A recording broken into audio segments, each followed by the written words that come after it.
목사님 떡을 다 먹게 생겼습니다.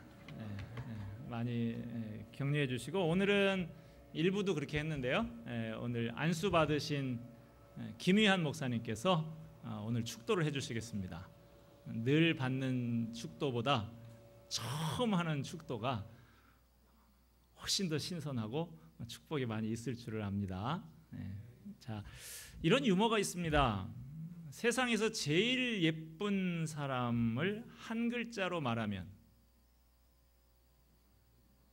넣으면 얼마나 좋겠습니까마는 나. 두 자로 하면 또 나. 세 자로 하면 역시 나. 네 자로 하면 그래도 나. 다섯 자로 하면 다시 봐도 나. 여러분, 이 사람은 누구일까요? 나라고 또 하시는 분이 있어요. 못 말립니다. 오늘 우리가 읽은 본문 말씀에도 좀 이와 유사한 사람이 등장하고 있습니다. 어느 날 느부갓네살 왕이 왕궁 지붕에 올라가서 자기가 건축한 거대한 건축물을 내려다봤습니다. 그것을 바라보면서 그는 이렇게 말을 합니다. 30절입니다. 나 왕이 말하여 이르되 이 큰 바벨론은 내가 능력과 권세로 건설하여 나의 도성으로 삼고 이것으로 내 위엄의 영광을 나타낸 것이 아니냐. 지금 한 절인데 여기에 나가 4번이나 등장을 하고 있습니다. 내가, 나의 도성, 내 위엄. 이때는 느부갓네살 왕이 바벨론 제국을 만들어서 인접한 강대국이었던 아시리아, 또 멀리 북아프리카의 강국이었던 이집트까지 다 물리치고 대제국을, 세계 제국을 형성을 했었던 당시입니다. 전쟁이 그치고 이제 평화와 번영이 이루어지고 있었습니다. 세계에 있는 모든 은금 보화 재물들이 다 이 바벨론으로 모여서 창고에 쌓입니다. 이 느부갓네살 왕은 건축 애호가로도 알려져 있습니다. 여러 나라에서 수많은 포로 노예들을 끌고 와서 거대한 건축물을 많이 만들었어요. 바벨론 성이 규모가 얼마나 큰지요? 우리 수원 화성에는 문이 몇 개인가요? 4개죠. 공식적으로 4개고 또 아마 중간중간에 뭐 쪽문 같은 거 정도 이렇게 있는 걸로 알고 있는데, 바벨론 성은 문이 몇 개냐? 100개입니다. 얼마나 성이 큰가 하는 걸 알 수 있어요.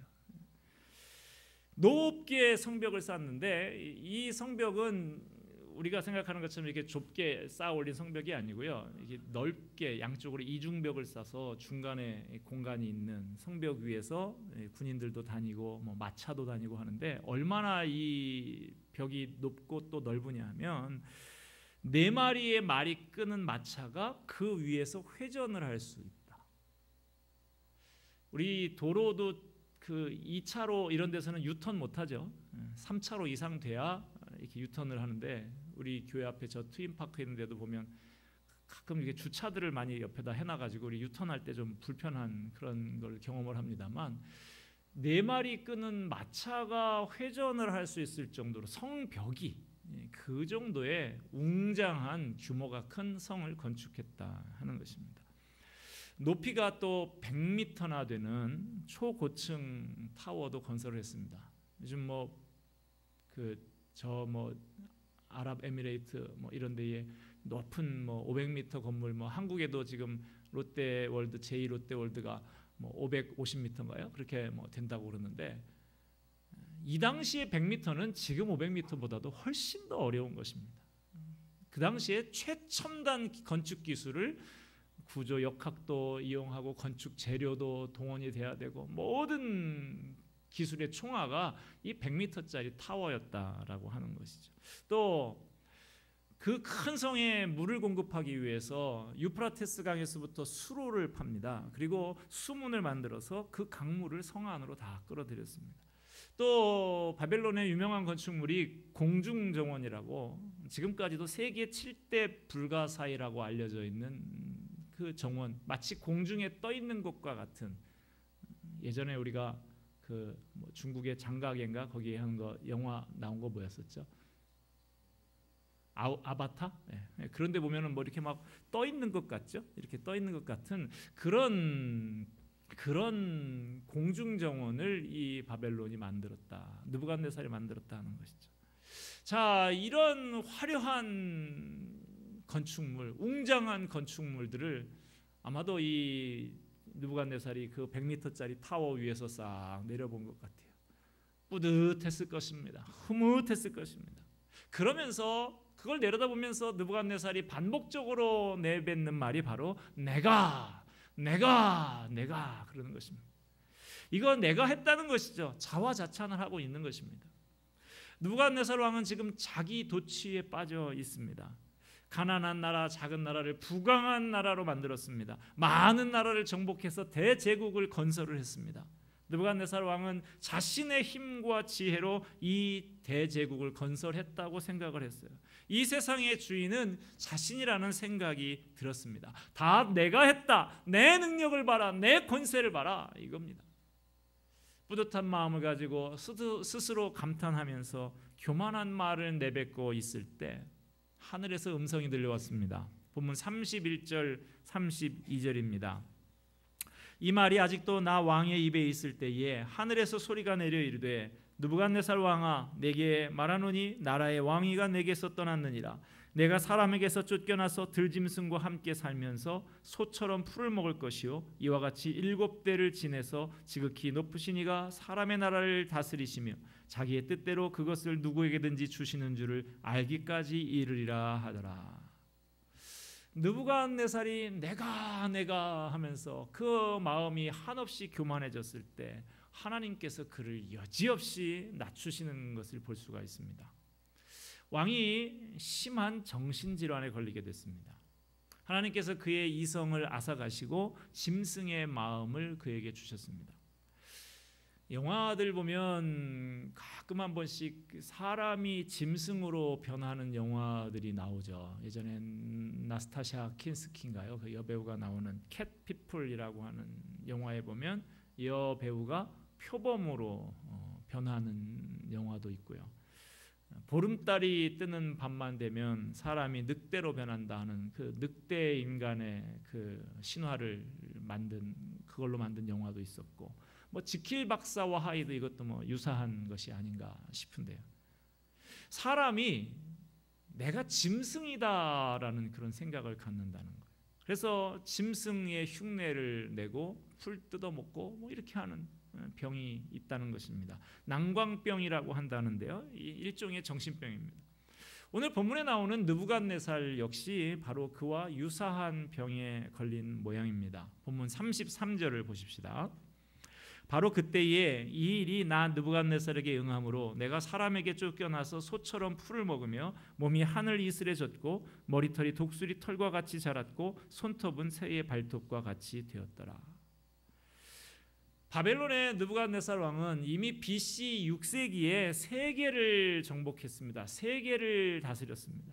세계 정복이라고 하는 대업을 이루었으니 자랑할 만하지 않겠습니까? 내가 제일이라고, 능력과 권세, 나를 당할 수 있는 사람 한번 나와보라고 큰 소리 칠만한 것이죠. 그러나 하나님께서 보시기에 느부갓네살 왕은 그저 교만하기 그지 없는 존재에 불과합니다. 느부갓네살에게 그런 권세를 주신 것은 하나님이신데 느부갓네살은 스스로의 힘과 권세로 대제국을 건설했다고 자랑을 했습니다. 그때 하나님께서 그를 치셨습니다. 교만은 패망의 선봉이라. 성경은 우리에게 이렇게 가르쳐주고 있습니다. 인간의 죄의 뿌리는 바로 교만입니다. 인간이 하나님을 알되 하나님을 영화롭게 하지도 않고 감사하지도 않을 때 인간의 고귀함이 상실되고 짐승만도 못한 상태로 전락하게 되었던 것입니다. 느부갓네살은 하나님의 징계를 받아서 짐승처럼 행동을 하게 됩니다. 이제 짐승처럼 행동을 하니 왕궁에서 쫓겨나게 된 것이죠. 그래서 들짐승과 같이 생활하면서 소처럼 풀을 뜯어먹고 이슬에 몸을 적시면서 그렇게 살아갑니다. 머리는 산발을 해서 해치고요. 손톱이 길게 자라고 독수리와 같이 그렇게 되었다라고 합니다.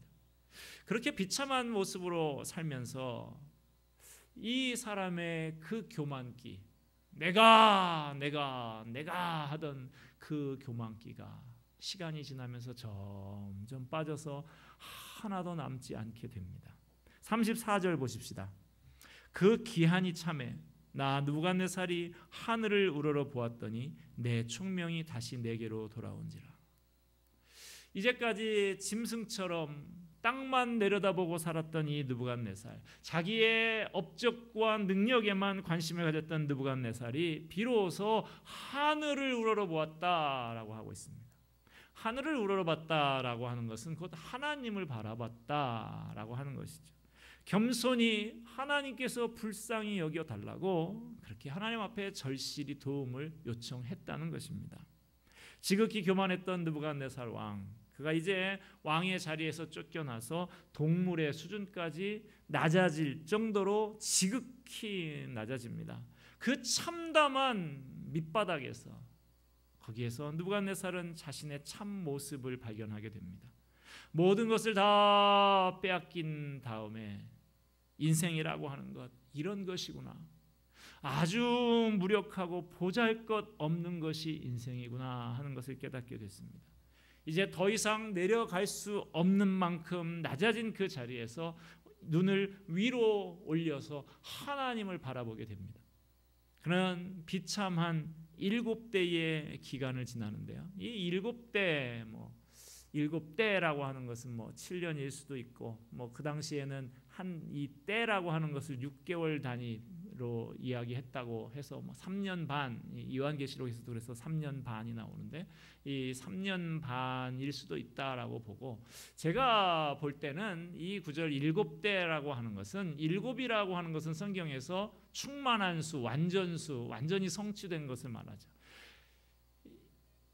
느부갓네살의 그 교만이 완전히 빠진 그 기간, 그 기간이 며칠이냐 하는 것은 그렇게 중요한 것은 아니지 않나라는 생각이 듭니다. 그 교만이 완전히 빠지는 7대의 비참한 기간을 지나면서 세상의 눈으로 자기를 바라보던 그 자리에서 내려오고, 이제는 하나님의 눈으로 자신을 보고 이 세상의 역사를 보는 사람으로 바뀌게 됩니다. 그리고 마침내 고백을 합니다. 저는 무력한 자입니다. 이 인생 주님 없이는 아무것도 할 수 없는 존재입니다. 여러분, 하나님은 교만한 자들을 낮추셔서 하나님께서 이 세상과 역사의 주인이신 것을 나타내십니다. 그리고 한없이 낮아져서 주님을 우러러 보는 자들에게 찾아오셔서 주님의 위대함과 사랑을 깨닫게 하십니다. 많은 그리스도인들이 교회에 나오신 분들을 만나보면, 그분들의 삶을 간증하고 회고하는 것들을 들어보면, 내가 좋은 시절 다 보내고 인생의 가장 낮은 자리에서 비로소 주님을 만나게 됐다고 이야기하는 분들이 많이 있습니다. 사업에 실패하고 가장 낮은 자리에서 주님을 만납니다. 병에 걸려서 의사로부터 죽음에 관한 이야기를 듣고 나서야 주님을 만나는 경우도 많이 있습니다.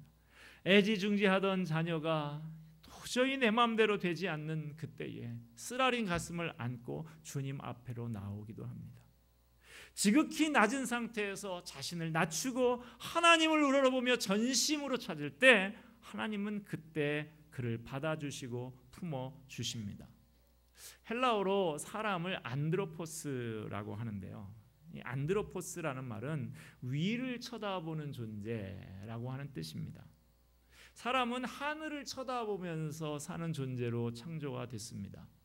대부분의 짐승들은 땅을 네 발로 디디면서 땅을 쳐다보고 살죠. 근데 사람은 직립보행을 하면서 하늘을 그렇게 바라보고 삽니다. 땅만 보고 살면, 세상만 바라보고 살면 짐승과 같은 존재가 됩니다.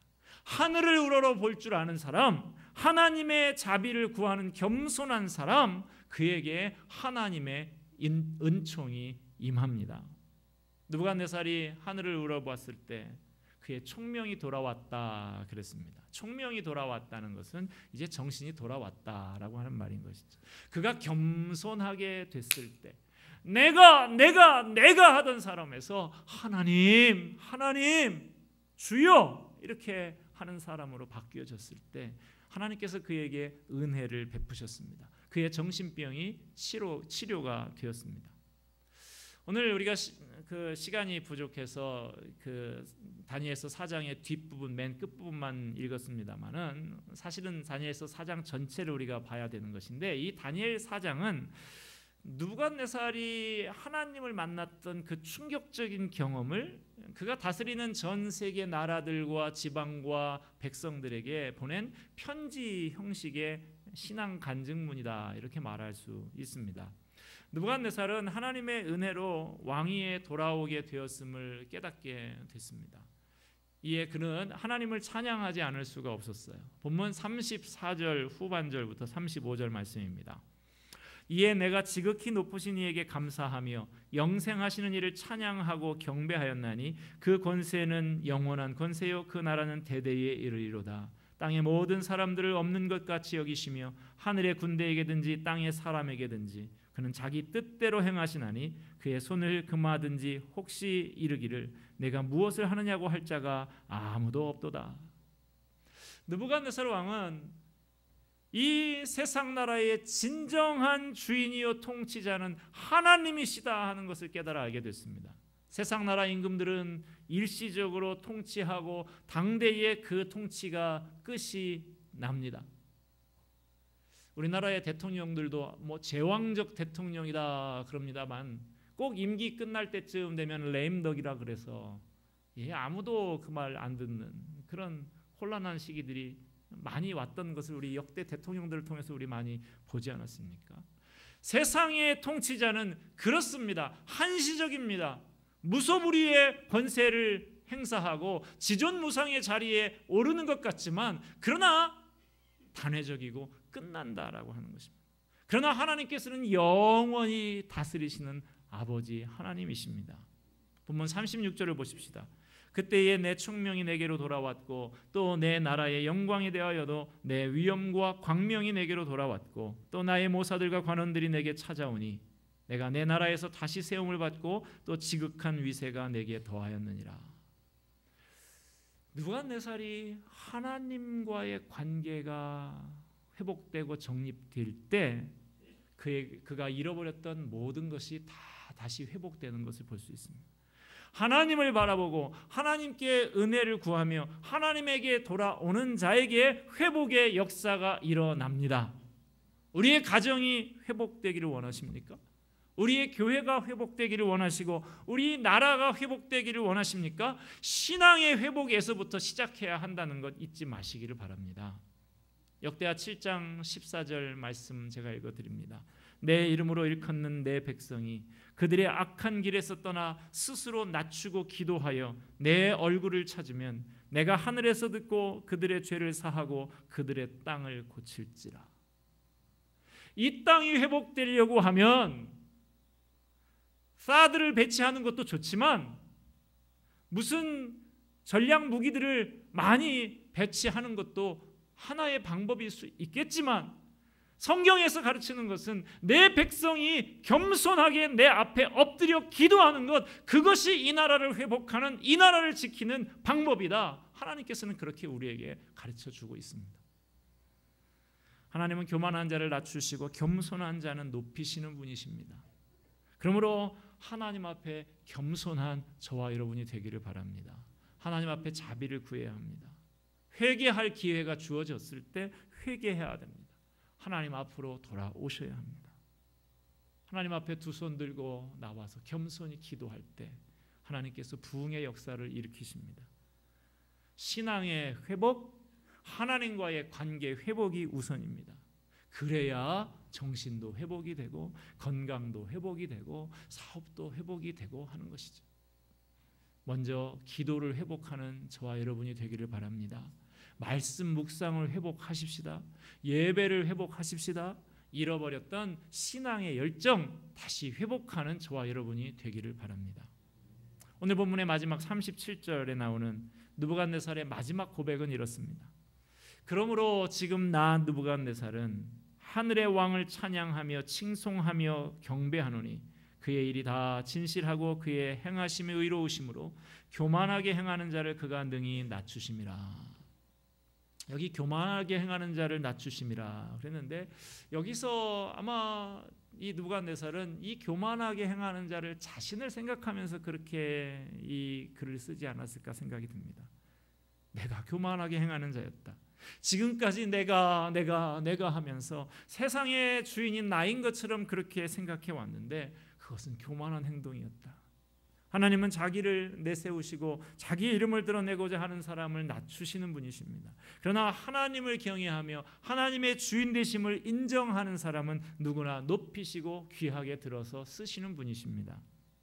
하나님께서는 느부갓네살 왕이 겪은 이 경험을 통해서 이 세상과 역사의 진정한 주인이 누구신가 하는 것을 깨닫게 만드셨습니다. 눈에 보이는 권력자인 왕이 주인이 아니라 그 배후에서 보이지 않게 역사하시는 하나님이 진정한 주인이시다. 이 세상은 하나님이 다스리신다 하는 것을 깊이 깨닫고 선포하도록 하셨습니다. 4장 전체를 보면 가장 많이 나오는 표현이 있는데요, 그것은 지극히 높으시니라고 하는 표현입니다. 2절에도 나오고요, 17절에도 나오고요, 24절, 25절, 32절, 34절 6번이나 반복해서 지극히 높으시니라는 표현이 나오고 있어요. 이 땅에 있는 권세가 가장 높지 않습니다. 왕권보다도 대권보다도 더 높고 위대한 권세가 있는데 그것은 하늘의 권세요, 하나님의 다스리심이라고 그렇게 말하고 있습니다. 느부갓네살 왕은 자기가 세운 나라를 자기가 마음대로 할 수 있는 것으로 착각을 했습니다. 그러나 하나님은 느부갓네살 왕보다 더 높은 곳에 계셔서 세상 역사를 그 뜻대로 주관하고 이루어 나가고 계십니다. 하나님은 세상 역사를 주관하실 뿐만 아니라 우리 한 사람 한 사람의 생사화복도 다 주관하신 분이십니다. 인간의 업적은 한순간의 수포로 돌아갈 수 있습니다. 높은 바벨탑이 하루아침에 무너졌듯이 그렇게 요지부동한 요새이던 여리고성이 하루아침에 무너져 내렸듯이 인간의 자랑과 과학기술의 업적이 하루아침에 다 사라질 수 있습니다. 하나님께서 건강에다가 손을 대시면 한순간에 하던 직장, 사업 다 그만두게 되더라고요. 하나님께서 재물에 손 대시면 한순간에 길바닥에 나앉게 되는 것을 많이 보게 됩니다. 그래서 야고보 선생님은 우리에게 이렇게 말씀합니다. 내일 일을 너희가 알지 못하는도다. 너희 생명이 무엇이냐? 너희는 잠깐 보이다가 없어지는 안개니라. 말씀을 맺고자 합니다. 오늘 본문의 이 느부갓네살 왕은 저 밑바닥까지 낮아지는 체험 속에서 하나님께서 이 세상 역사의 주인이 되신다 하는 것을 발견하고 하나님을 찬양하는 사람으로 바뀌게 됩니다. 하나님은 그를 기억하시고 모든 것을 다시 회복시켜 주셨습니다. 여러분, 여호와 하나님만이 이 세상의 주인이시고 그분이 모든 것을 다스리십니다.